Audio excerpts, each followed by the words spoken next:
In 1492, Columbus makes his way from Spain, Portugal, and he hits the West Indies. He meets up with the natives there, and he finds himself amidst great hospitality. He turns around, he makes his way back, he has a meeting with the Pope. The Pope at that time writes up a papal bull. They're just hot on the heels of the Crusades, where they're going out conquering in the name of Christ. They're having these military campaigns, and he writes the papal bull that establishes what's called the Doctrine of Discovery, in which any lands that are discovered by European discoverers that go in the name of the church are able to claim that land as the church's land, and it is a discovery for the church, and those lands can be depopulated and can be brought under dominion and subjugation. And that is the beginning of the history of the Americas, and particularly the United States. So immediately the Catholic Church starts sending out these missionaries.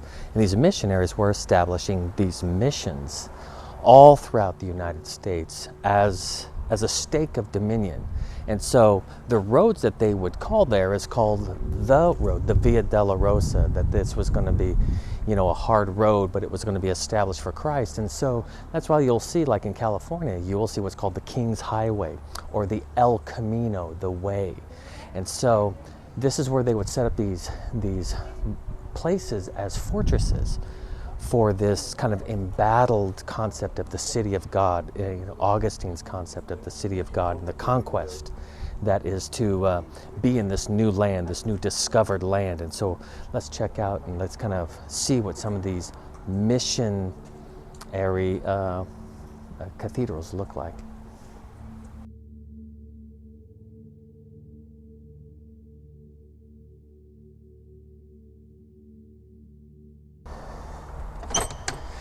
An important thing to understand in Christendom, in the world of Christianity, is the doctrine of dominion theology that we have touched on in so many ways. This is the concept that's virtually made up the concept of the Catholic Church, that the church is supposed to have dominion over the entire world. It is to subjugate the world to Christ, and if it's used through these more Old Testament concepts of conquering the Canaanites, if it's through military conquest or if it's through spies and intrigue. This is all a very kind of a crypto-Jewish Old Testament theology that does believe that, that through warfare or through whatever means it is politically, that there is an Israel on earth that is the church, but in the style of an Old Testament conquest mentality. And that is dominion theology in essence, and that really makes up the essence of Catholicism. Now, Protestantism, on the other hand, looks at the New Testament of the picture in which Abraham did not obtain to that land. For what reason? Because that land would be obtained upon the return of Christ, and when Christ gives his inhabitants through resurrection, or through judging the earth and creating a new heavens, a new earth, and a new creation week. So that is a key difference. Catholicism is this entire pursuit of a world conquest in this age, not by conquering the world by turning people to Christ through the gospel, and Christ is mediating his high priesthood up in heaven, but they've brought the priesthood here down on earth, and they are mediating here on earth as if this is a conquest done through the church and through people and through the hierarchical system of the church ecclesiastical. And so when they think of the term the church militant, is different than how a Protestant would think of that. The church militant to the Catholic would literally be militant, military.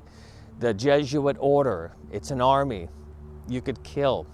You can employ armies. You could take over governments. You could subjugate princes and kings. And it's very important to really understand that dominion theology is a radical change from what the gospel intent is. Dominion theology teaches that you have to conquer this world, and that's why you get the picture of things like the Inquisition, or you get the Crusades, or whatever has happened that has brought great reproach upon the name of Christ, that has happened through, quote, Christianity. And yet this is all really coming from the concept of this dominion theology paradigm that the church has taken up. The problem is, and what we're going to touch upon, is how Protestantism had subscribed to that mentality. And how so? Well, particularly and especially Revelation 13 brings out the lamb-like beast is in the image of that amalgamated beast of Revelation 13 and becomes its likeness. Now that amalgamated beast has clearly been identified in prophecy as the Roman Catholic system, made up of all the different systems of religion, as kind of Christianized it, so to speak. Revelation 13. And I saw a beast rising out of the sea, with 10 horns and 7 heads, with 10 diadems on its horns, and blasphemous names on its heads.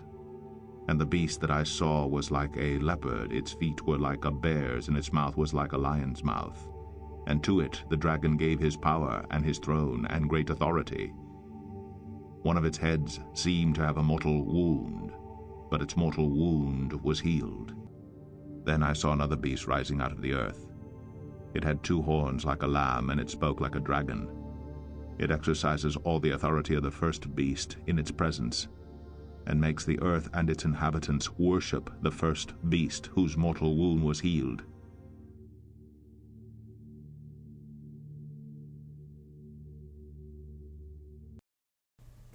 In the 13th chapter of Revelation, there are 2 global powers that are identified as establishing a false system of worship at the end of time.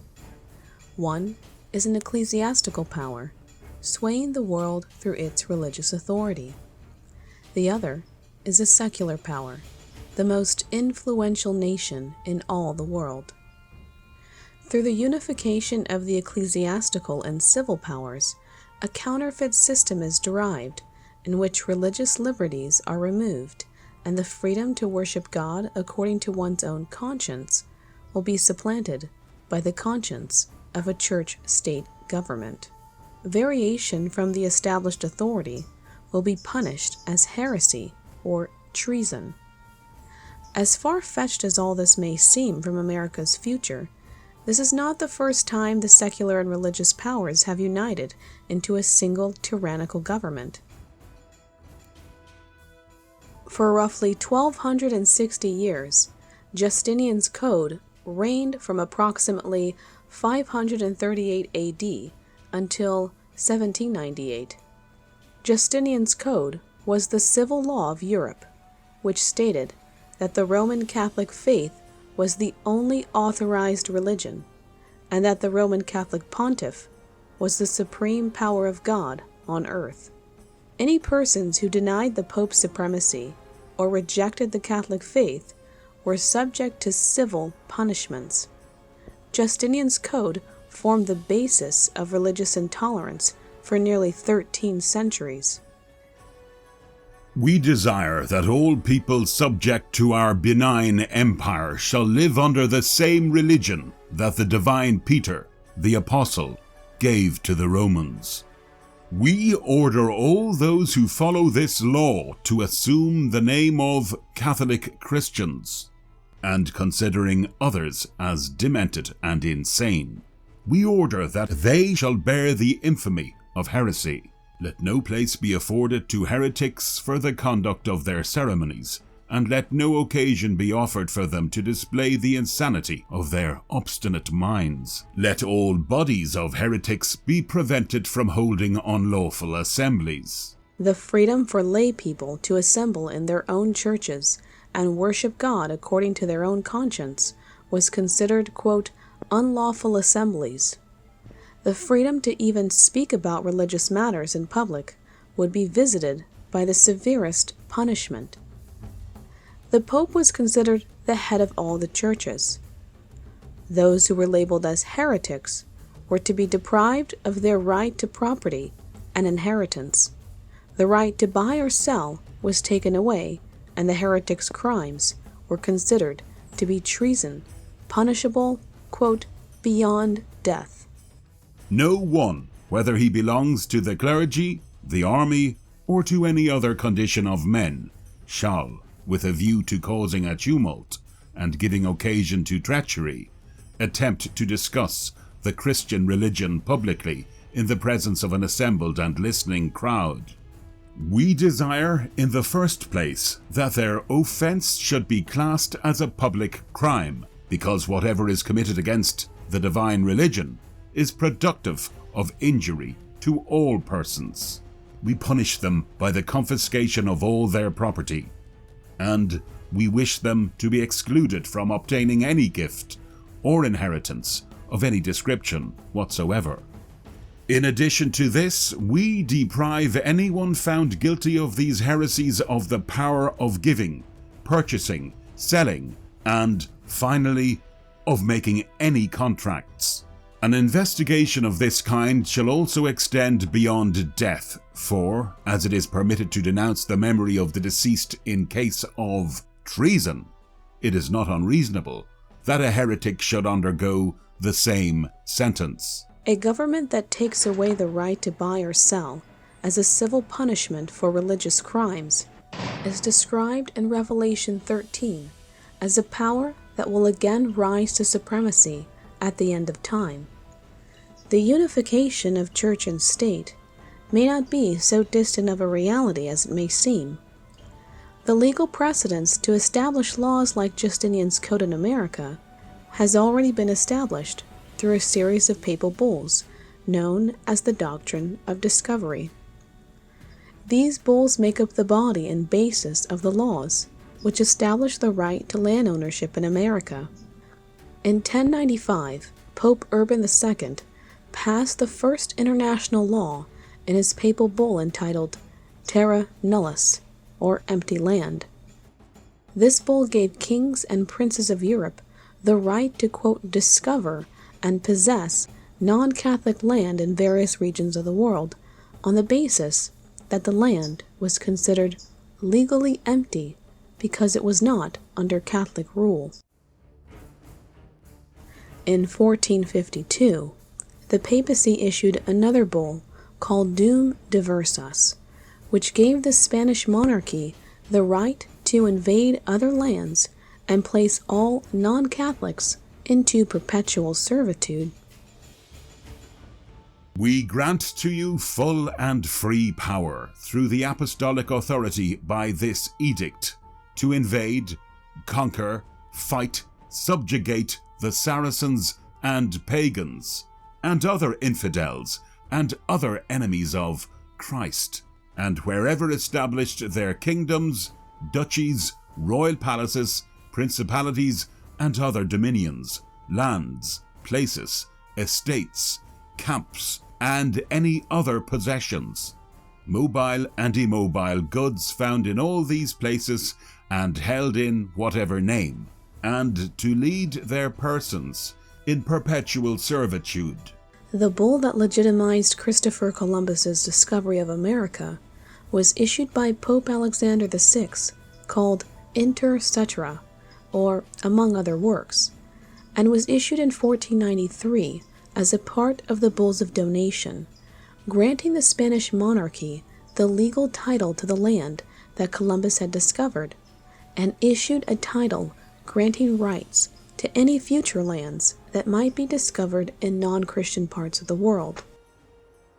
As becomes Catholic kings and princes, you have purposed with the favor of divine clemency to bring under your sway the said mainlands and islands with their residents and inhabitants, and to bring them to the Catholic faith. And we make, appoint, and depute you and your said heirs and successors lords of them, with full and free power, authority, and jurisdiction of every kind. America's very autonomy as a nation and legitimacy of its government has the Papal Bull of 1493 at its roots. Power to discover and claim possession of land that was not already under the rule of a Christian sovereign was a precedent first established by the Catholic Church, and is the father of how America legitimizes its claim to possess land over other people groups like the Native Americans today. So in really keying in on Revelation 13 and looking at the amalgamated beast, and what is that? That's the first beast that is mentioned in Revelation 13.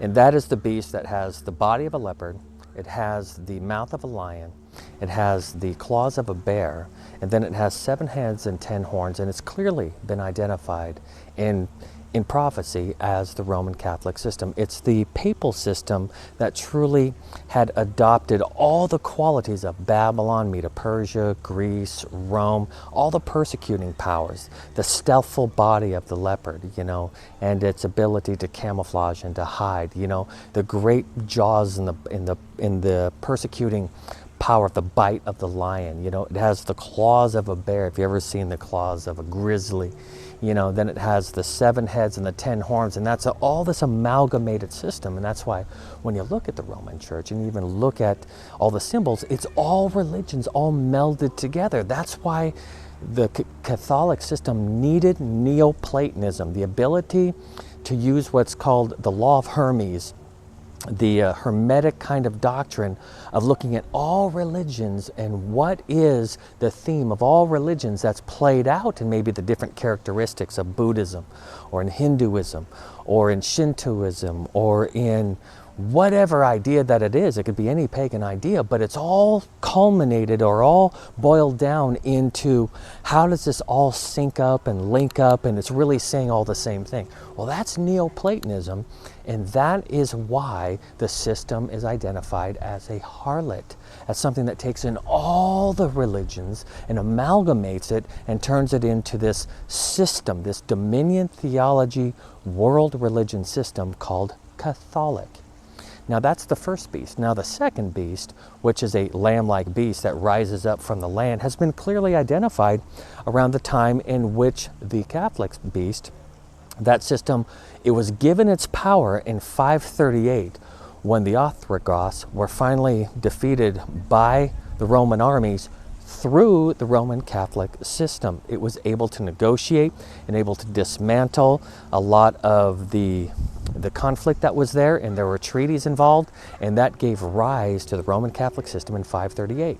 Now, in the book Revelation, it says that for 1260 day/prophetic years, that this power will rule, and it did rule all throughout Europe, and eventually, made its way into the Americas. But it received a deadly wound in 1260 years later from 538, which is 1798, in which you had Berthier, the general to Napoleon, give that deadly wound. Now it talks about, around that time when that wound is healing, that there is a power that is rising up from a, quote, uninhabited land, in which we've discussed. And that power is a lamb-like beast or a Christ-like beast, a Christian-like nation. It's an image of that, but it's not the reality of a Christian nation. And it grows up into this great persecuting power that starts to speak as a dragon. In the book Secret Destiny of America, Manly P. Hall, a well-known occultist, describes the founding fathers of America as Freemasons, merely clothing their occult ideas with Christian rhetoric, much like today. He says the pagan intellectuals reclothed their original ideas in a garment of Christian phraseology.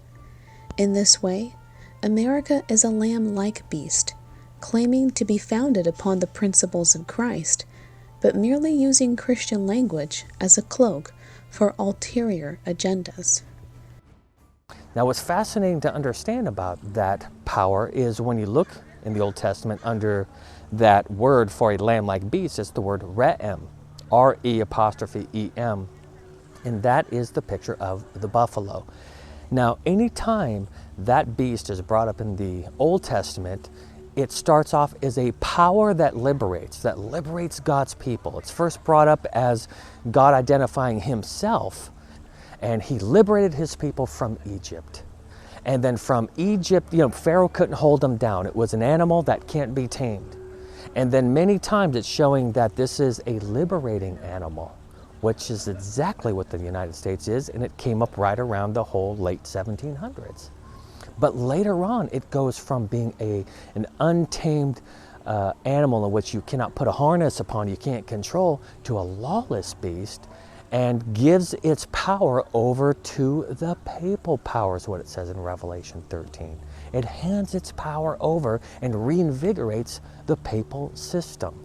Now that power started to arise in the late 1700s, and it arose from a designated unpeopled lands in the book of Revelation, even though it was populated. But remember this doctrine of discovery that would not validate the existence of the natives that were here, and wiped them out through disease and conquest and military actions or through enslavement, and they ended up dying in so many terrible ways, but they weren't considered a people. In Revelation, the lamb-like beast is seen coming out of the earth. The first beast is seen coming out of the sea. And in biblical symbolism, the sea represented peoples and multitudes and nations and tongues. Therefore, the first beast represents a system coming out of Europe, since Rome was the center of the world. Thus, out of this sea, Catholicism was born. Yet the lamb-like beast is seen coming out of the earth, which represents a land that was legally titled as empty, even though it was inhabited by hundreds of thousands of people. The Catholic Church saw America as a type of Canaan land to be conquered, dispossessing the original inhabitants. Because the occupiers were not Christian, the Catholic Church believed it was their divine inheritance to possess, conquer, and subjugate America, just like Israel dispossessed the inhabitants of Canaan. Pedro de Santander, an official of the Catholic Church, makes this very parallel. This is the land of promise, possessed by idolaters, the Amorite, Amalekite, Moabite, Canaanite. This is the land promised by the Eternal Father to the faithful, since we are commanded by God in the Holy Scriptures to take it from them, being idolaters, and by reason of their idolatry and sin, to put them all to the king, leaving no living thing save maidens and children. Their cities robbed and sacked, their walls and houses leveled to the earth. That's the key to understand that Revelation 13 is talking about the Roman Catholic dominion theology system and America, and adopting that dominion theology system into this thing called Christian democracy that is trying to spread throughout this world. Those two powers join together to create this circumstance of end-time events in which the whole world is churned up into this great place in which all the winds are unloosed, and the great warfares of humanity and the great powers come together to create this ultimate dominion, which is the dominion in which Rome and the United States share, sitting at the top of the throne, ruling this world. That's where we are today. Sitting in between Virginia and Maryland, names that allude to the Virgin Mary. America's capital, Washington, D.C., was first called Rome and was owned by a man named Francis Pope. Also sitting upon 7 hills, the New Rome shares striking architectural similarities to the Old Rome. The former power whose deadly wound was healed is identified in the Bible, as well as by many biblical scholars, as the Catholic Church. The Catholic Church was wounded in 1798 when General Berthier, in service to the French army and under the direction of Napoleon, captured the Pope and ended Justinian's code of religious intolerance, papal supremacy, and religious persecution, and replaced it with a Napoleonic code which granted religious freedom, among other liberties. However, this deadly wound was healed at the Lateran Concordat of 1929, in which Italy restored the Pope's autonomy and gave Vatican City back into his possession. It established Vatican City as its own sovereign nation. In Revelation 13, the latter beast, which emerges at the end of time, is said to exercise all the authority of the first beast. This implies that there will be a resurgence of laws that imitate Justinian's code and enact the same religious intolerance that was established during the Dark Ages. The unification of church and state and the pursuit of a terrestrial dominion is an ideology that is gaining momentum with Protestants.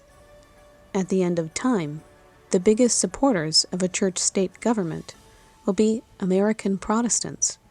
In their zeal for holiness, they will unfortunately erect an image to the beast, in imitation of the Catholic system, using governmental powers to enforce religious hegemony. So what we're going to look at is, how did the lamb-like beast in Revelation 13 decide to adopt the same philosophy, the same ideology, the same view of theology, of dominion theology, as the Roman Catholic system did? Protestantism obviously looked at the scripture as a picture of Christ mediating as a high priest in heaven, and the conquered lands is something that's conquered by Christ in the New Jerusalem in heaven. And it's when Christ's return that we're going to see him make a new heaven and new earth, and he's going to populate the new heaven and new earth with, of course, resurrected people with new bodies. Well, this dominion theology getting a hold of Protestantism is actually in history relatively a new concept. It has now shifted into a Roman Catholic dominion theology concept, and it's being played out in the history of America. And so what we're going to look at is what's called the Doctrine of Discovery, built upon the papal bull that said any place you guys discover is an object of conquest and dominion as long as it is for the church. And what we're going to look at is, how did America become the object of conquest for Rome, for papal Rome, and how, ironically, Protestantism has played into that to the point that the papal Roman Catholic system and its entire ideology that's being played out in this world today is in complete harmony and symbiotic to the role and the self-identity of the United States and its role in dominion theology throughout this world. Well, what the key to looking at this, what we're going to look into, is the Doctrine of Discovery that displaced all the Native Americans and deemed the United States as a, quote, Christian dominion for the Roman system. And we're going to look at that very, very important connecting piece of Revelation chapter 13. Whenever the Spanish government set out and colonized, they brought with them the missionaries. And in those days, missionary activity was deemed as part of the divine right of kings. It was deemed what we're supposed to be doing, spread the faith, that whole evangelistic thing. And so they always brought the priests with them. The priests actually served a pretty good function in the sense that you can say, too bad for the poor Indians, but the fact of the matter is, we were going to come. We, European people. We came to the east, and there was never going to be a choice where the Indians could say, look, oh, you guys stay out and let us stay out here in the woods. It's an inevitable kind of thing. Right? It was inevitable. Right. Okay? Now, one of the features of the Doctrine of Discovery is the fact that when they came upon lands and it was inhabited by natives, they weren't actually considered people. Why is that? Well, they weren't Christians, and they weren't designated as written in the books of heaven and the registries of heaven. Just as the black slaves were only 3/5 considered peoples. They weren't considered peoples because they weren't Christians, and they weren't using the land to serve the mother church. So the Doctrine of Discovery never even saw the natives as actually peoples to be recognized, because the land was designated as land to have dominion over for the purpose of the mother church. The papal bulls of donation have been cited in various Supreme Court rulings to establish the legitimacy for land ownership in America. Who has the legal title to American soil? The United States government or Native Americans? In the Johnson v. McIntosh case, the papal bull was cited by Chief Justice Marshall, who was speaking on behalf of a unanimous court. He stated 3 principles that legitimized a nation's right to seize and own land. The Papal Bull of 1493, in addition to the authority of the European crown, along with the fact that the lands discovered were occupied by non-Christians.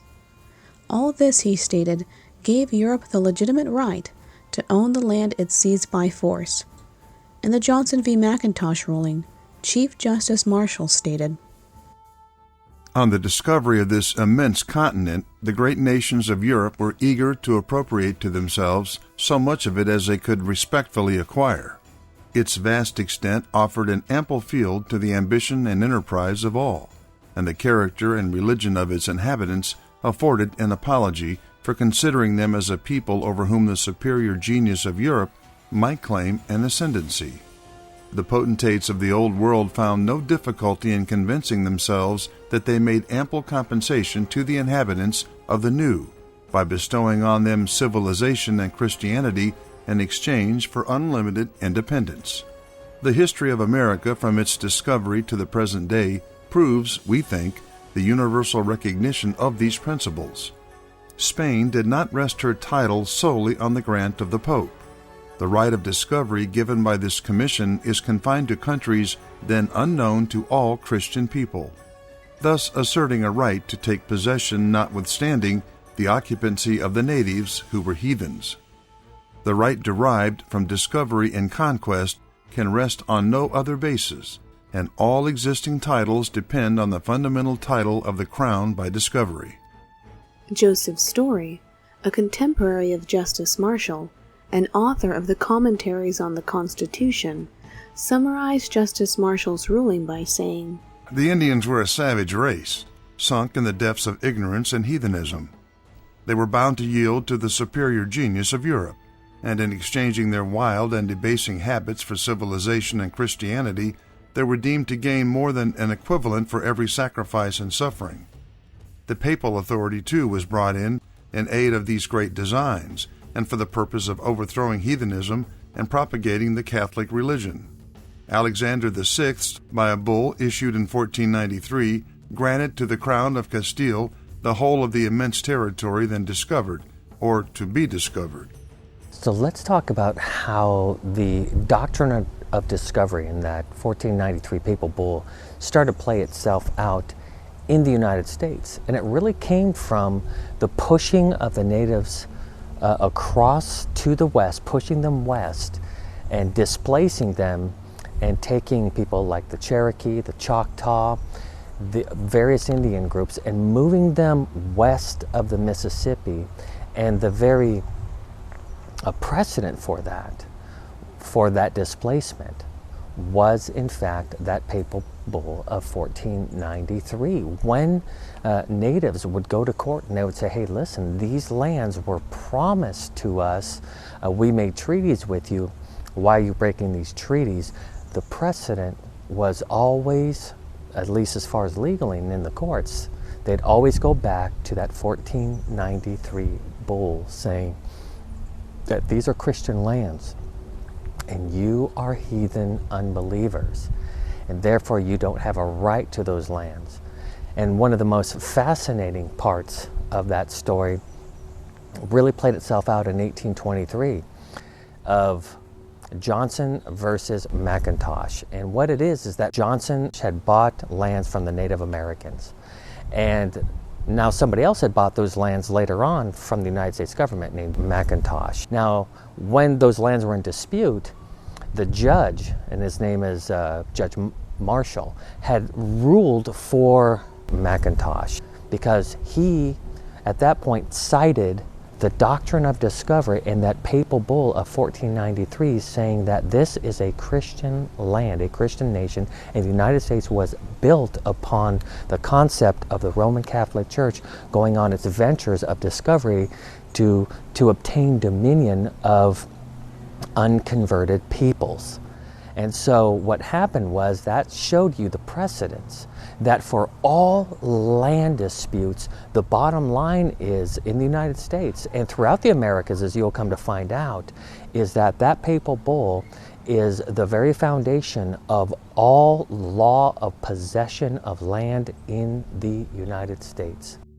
What we're going to do is we need to talk about the the phenomenon of America, an American prophecy, but we have to look at America also as the phenomenon unto itself, and we got to make sense of it.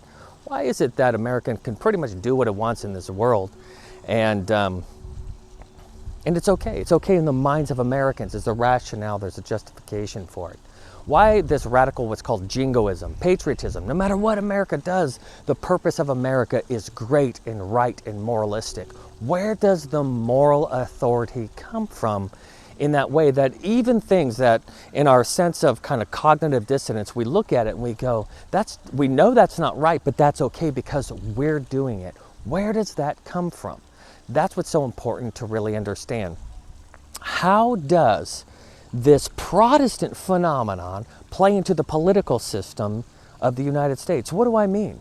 Because American charismatic Pentecostal Protestantism, in which the term, which is very fascinating, the New World Order, coming from this new world, and there was a model that the United States was supposed to play in the city of God system of Augustine.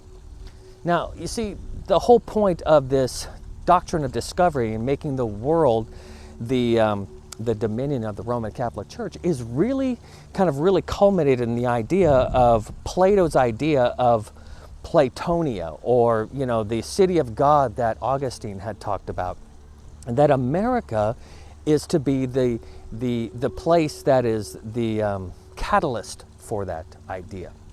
So how is it that this phenomenon of American charismatic Protestantism, in which it says in Revelation chapter 13 that fire will come down from heaven in the sight of men?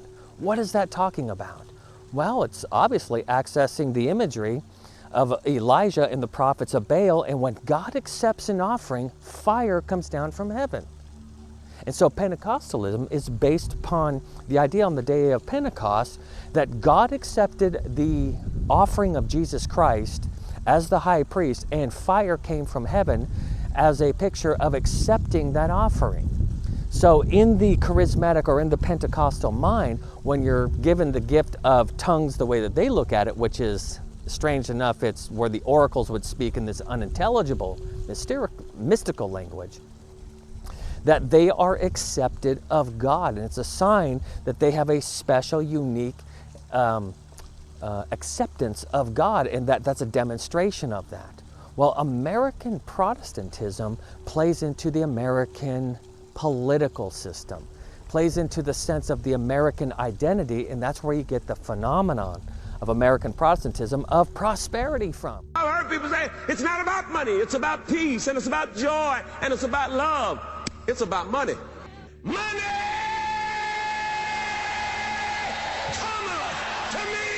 To recognize what this Bible is saying.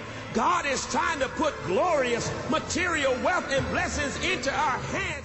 Plays into the sense of the American identity, and that's where you get the phenomenon of American Protestantism of prosperity from, because we are to prosper here on this earth. We have been given the dominion. They have adopted the dominion theology of Roman Catholicism and believe that we should receive all of the wealth of this world. What is here in this world? So therefore, that's where you are getting this prosperity theology from. It is unique to America because of the identity that America has as this very unique new world order that is to basically be a model for the rest of the world. How can people from all different cultures and all different, economic backgrounds and all different ideas and thoughts and philosophies all be brought together and melded into a system that works? And they see these United States as a picture of the ideology for that. And it was built upon, if you read Samuel Zane Batten's work on the New World Order back after World War I, and the whole picture of bringing the world together after a great world war that's to bring peace, right? The war to end all wars. And so they have the whole League of Nations that turned into the United Nations. Well, this is all an American concept, and we want to basically import that concept to the rest of the world.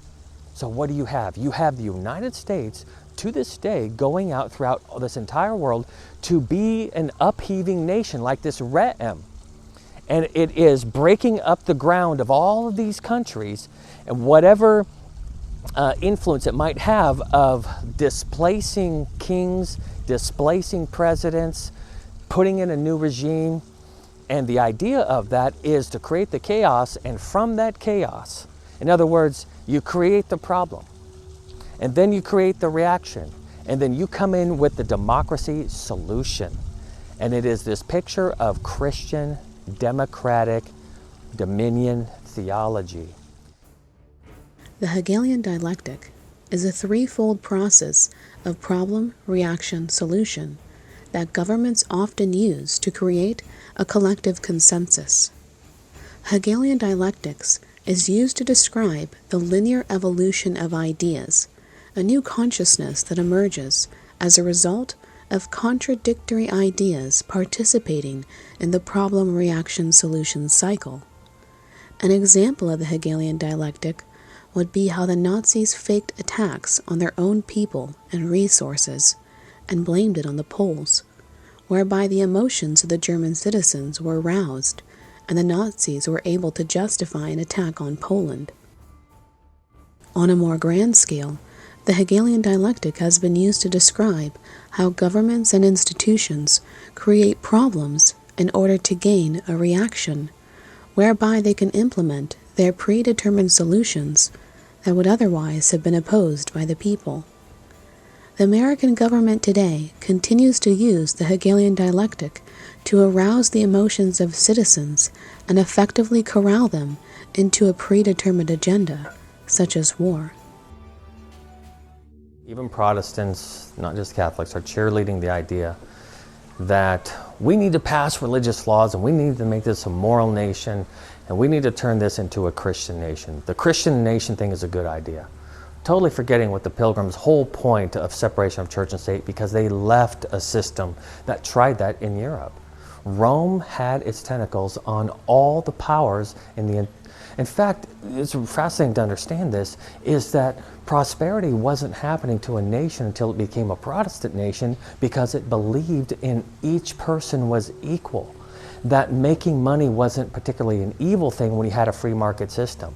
That let people have freedom and they will prosper, let them think for themselves. So when Europe was being taken over completely by the papal system, what happened was that in order to establish those freedoms with a fresh start again, the Americas said, we need the separation of church and state.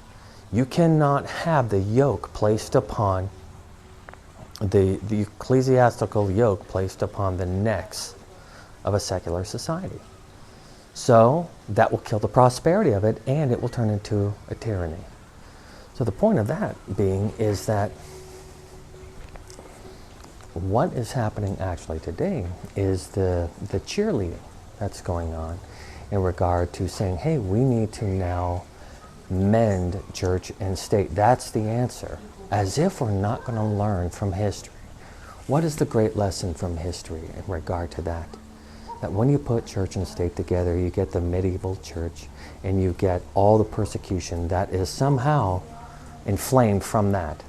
Because absolute power corrupts absolutely.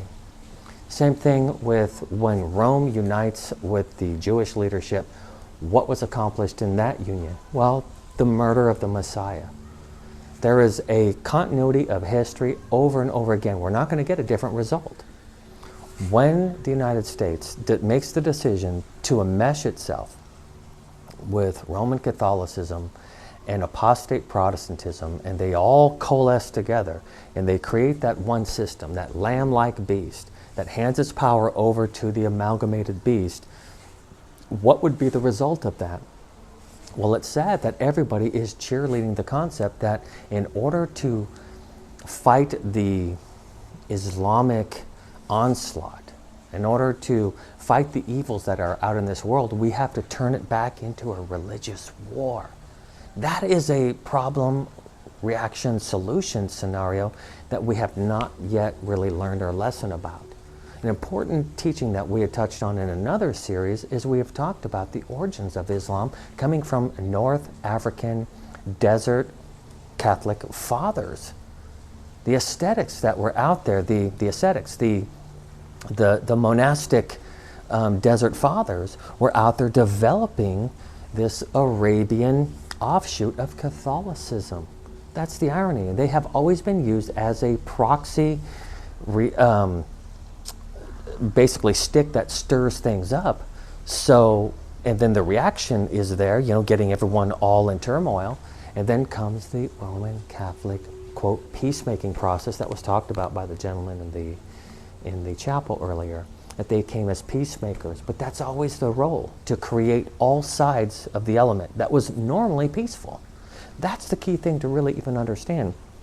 When the discoverers came to America, the natives were on a almost 600-year run of peace.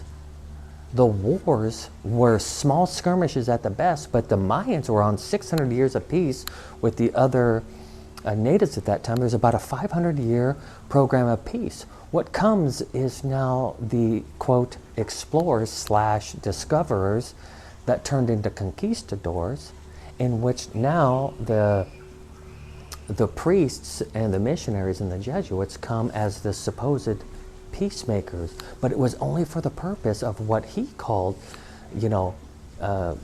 gaining the world for Christ in this whole dominion theology mindset. That's what they call spreading the gospel, but it's a false gospel of dominion theology. Unfortunately, in a lot of the academic circles of the United States and a lot of the civil rights movement is the liberation theology and dominion theology that really believes that this world needs to be conquered and brought into a kind of a pseudo-Christian kind of conglomerate world of collectivism. It's very important to understand that we're being sucked into an old idea that has always had the same results over and over again. The sad thing is all the stirring up for this is coming from these media outlets in regard to who are these people that are there cheerleading these things, these editorialists, these people that are running these talk shows, that are on these, quote, quasi-news programs?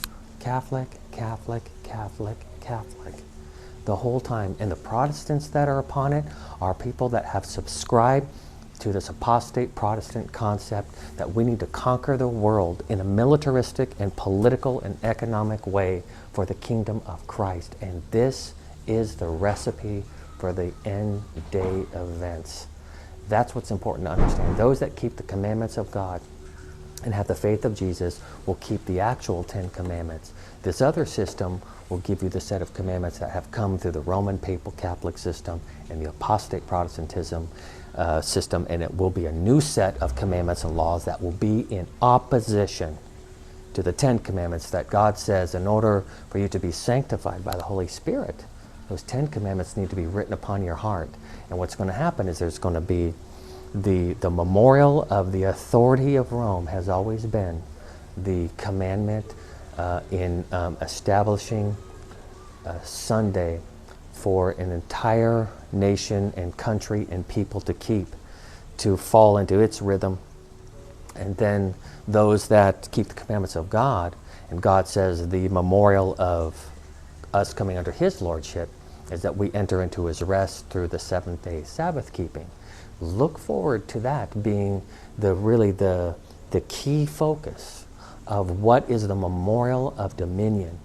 Is Sunday and following the papal system, is that going to be the key issue and the memorial to dominion, or coming under the dominion of Christ and resting in His righteousness and resting in His works? And those two will be the two kind of climactic issues that come in the end of time. Is your relationships and your friends and your family, and obviously praising the Lord. And he says, is working on Sundays true freedom, and basically says, all of this hard work that people are doing on the weekends, on Sundays, is having a negative impact on their lives. It's so easy to let just work seep in. I mean, if you're home on the weekend and you have job Monday through Friday, and I'm just going to get some work done. I'm going to go down to my office, do some work. I'm going to get this done. But you don't realize then what it's taking away from that day of rest, that day of family, and that hour, that 2 hours just starts to snowball, and I think he has a great point. Yeah, of course he does. I mean, Judaism takes this very seriously. Orthodox Jews do not mess around, and I admire this so much, about the Sabbath. And again, you see this in the Old and New Testaments. Keep the Sabbath holy. Don't work. It's almost like people, it's baked in, have always had this temptation to let work crowd out all the other things that matter. Family, faith. And they have to be told again and again, knock it off. Don't work. It's interesting. You think people are lazy, but they work too much. America's very autonomy as a nation and the legitimacy of its government has the Papal Bull of 1493 at its roots.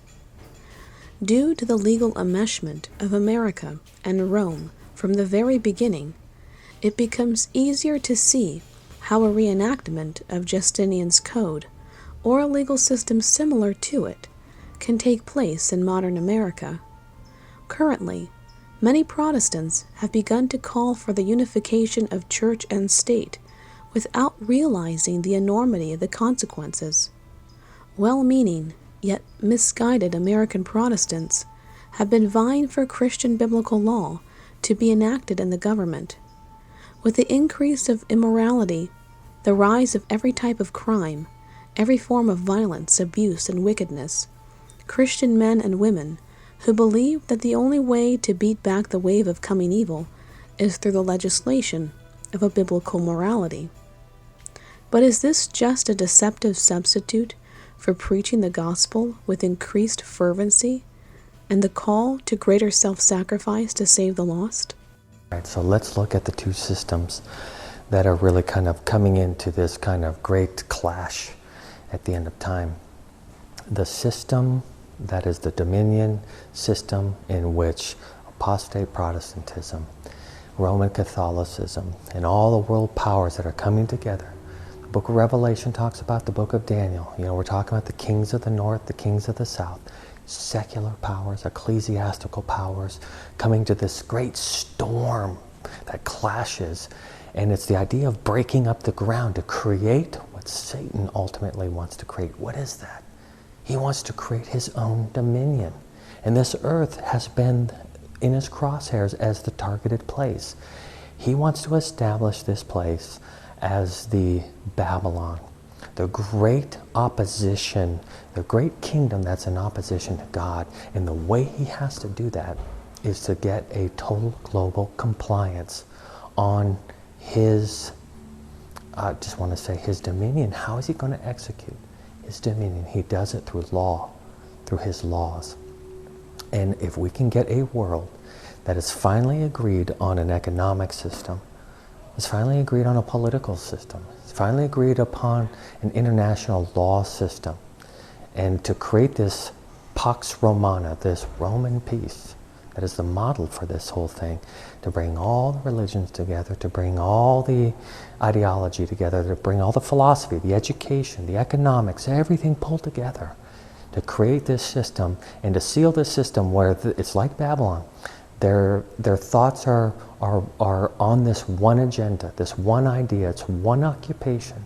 And if this thing can be sealed, and the idea is, and the thought is that the seal is going to happen through establishing an international law of keeping Sunday as an international day of peace and bringing everything else into that conformity.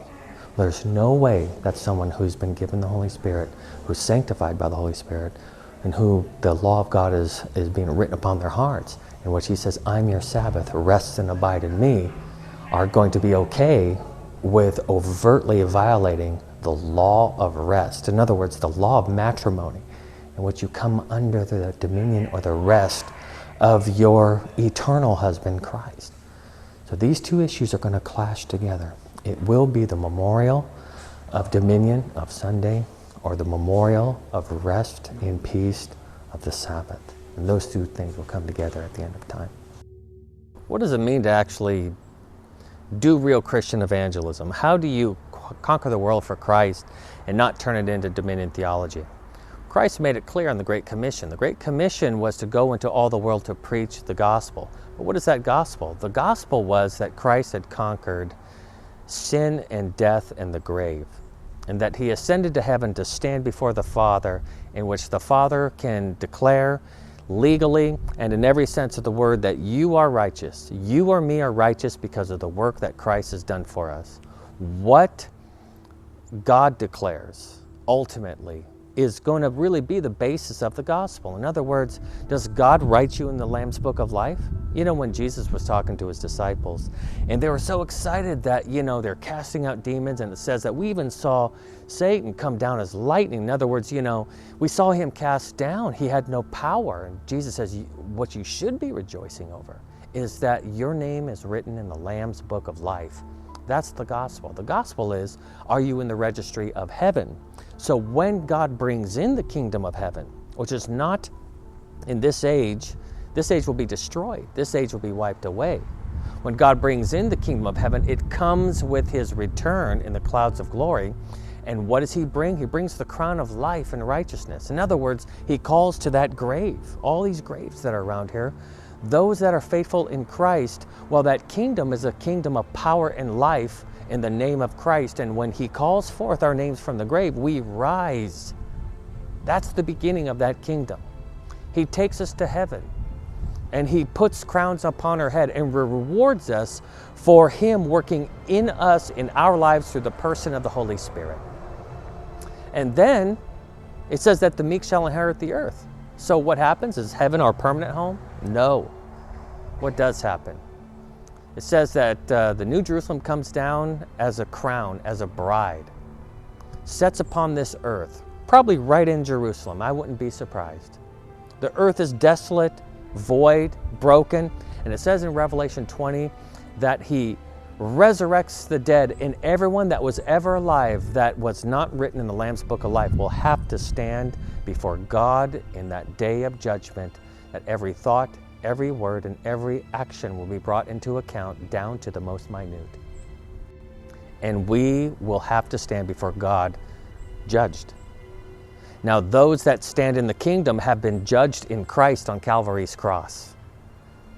Those that are in the kingdom are wearing white robes, and they've gone through the books of life, and they've gone through the books of remembrance that Malachi 3 talks about in that 1,000 years in heaven.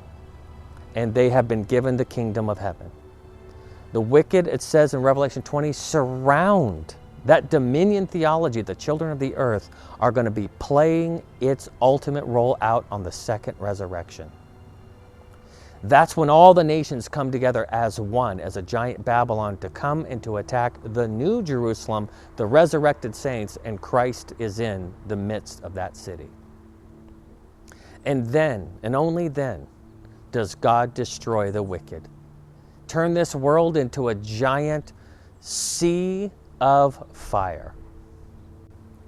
And the saints will be in that city until that orange ball turns into a white powder, and even Satan himself is destroyed. And then God will make a new heaven and new earth. But what's so fascinating is there won't be faith anymore. Adam had to live by faith that God created the world in 6 days. We won't. We will actually witness God go through day 1, and then day 2, and day 3, and day 4, day 5, day 6, and day 7. It says that the saints will be Sabbathing from one Sabbath to the next Sabbath and going to the New Jerusalem throughout all of eternity. That's the true gospel. That's the true theology that we need to be preaching to this world. This world will be done away with. It will pass away. It's waxing old as a garment, and it will be rolled up, and it will be put away and set for judgment. This is not the world to be ruling as a king, to be ruling as a one that has dominion over another. Even Paul himself said to his those that he discipled, and he says, "You're ruling too early. You're ruling without me. You're ruling prematurely." Our dominion is not in this age and in this world and in this earth. In fact, it says that you're going to be persecuted in this earth. You're going to be as lambs in this earth. And the reality is that here is where we may lose all of our earthly possessions in this life, only to gain the life to come. The kingdom to come is the gospel that saints are pressing through now, not to be established here in this age. That's what's so important. The only thing that needs to be happening now is, are we turning the eyes and the hearts to people, of the people, to Christ who is in heaven? Are we turning their hearts to Him? Because in Him comes the great dominion. In Him it comes the great return of Christ and the resurrection from the dead. It's so much grander than this world. This world is not the place to be gaining our dominion. This is a place in which we are to be turning hearts and minds and people to Christ who is to come. And this life will be dissolved as in a moment when Christ returns. It will all melt and it will all turn to dust. And that's important to understand. The only thing that remains is faith in Him, trust in Him, and His Word. That is forever. Trust in Christ. And you know you're hearing from the true Christ when you're trusting His Word, you're studying His Word, and you know that the portrait of Jesus that you are looking upon is the accurate portrait, because that portrait is perfected in the Word of God.